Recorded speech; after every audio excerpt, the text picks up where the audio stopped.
পাতকুয়ো তো আমরা মোটামুটি প্রায় সবাই দেখেছি, কিন্তু যদি বলি একটা প্রাকৃতিক বিশাল পাতকুয়ো যেটা আবার রয়েছে সমুদ্রের মাঝখানে, বিশ্বাস হবে না নিশ্চয়ই, কিন্তু আমাদের এই পৃথিবী প্রতি মুহূর্তেই আমাদের চমকে দিতে ছাড়ে না। এমনই এক বিশাল পাতকুয়োর কথা বলবো আজ, যা আকর্ষণ করে অ্যাডভেঞ্চার প্রেমী পর্যটকদের। এই গুরুত্বপূর্ণ প্রতিবেদন শেষ অবধি দেখুন। আমি দীপেন্দু, দ্য নিউজ বাংলা লাইভে আপনাদের স্বাগত জানাই।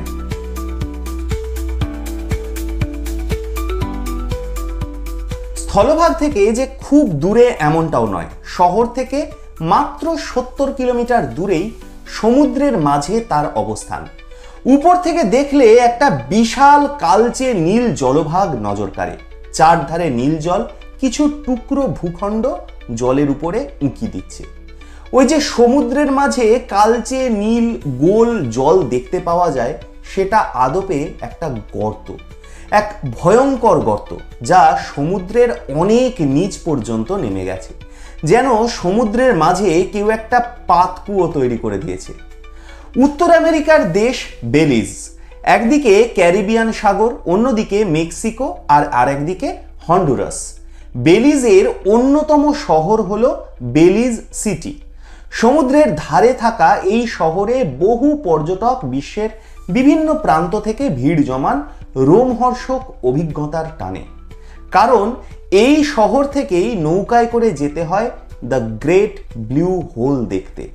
আর এই গ্রেট ব্লু হোলই হলো সমুদ্রের মাঝে সেই পাতকুয়োর মতো গভীর গর্ত, যার গভীরতা 410 ফুট। লক্ষ লক্ষ বছর আগে এখানে সমুদ্র ছিল অনেকটাই নিচে। প্রকৃতির সৃষ্টি করা এই গর্তের মধ্যে ছিল অনেক গুহা।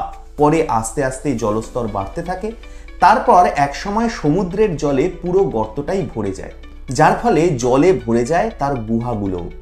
7,60,500 বর্গ ফুট এলাকা জুড়ে এই বিশাল গোল গর্তটা সমুদ্রের মাঝে হাজার হাজার বছর ধরে বিরাজ করছে।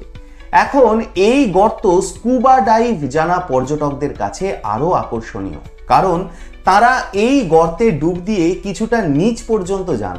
এ এক দারুণ রোমহর্ষক অভিজ্ঞতা তাদের জন্য। এই গর্তের একদম নিচ পর্যন্ত যাওয়ার সাহস অনেক দক্ষ ডুবুরিও করতে চান না। আপনারা কি বলেন? আপনারা কখনো দেখেছেন এই পাতকুয়ো? আপনাদের মূল্যবান এবং গুরুত্বপূর্ণ মতামত জানান দ্য নিউজ বাংলা লাইভের কমেন্ট সেকশনে। আর দেখতে থাকুন দ্য নিউজ বাংলা লাইভ। দুর্নীতি রাজনীতির বাইরে এই ধরনের সব খবর জানতে চোখ রাখুন কেবলমাত্র দ্য নিউজ বাংলা লাইভে।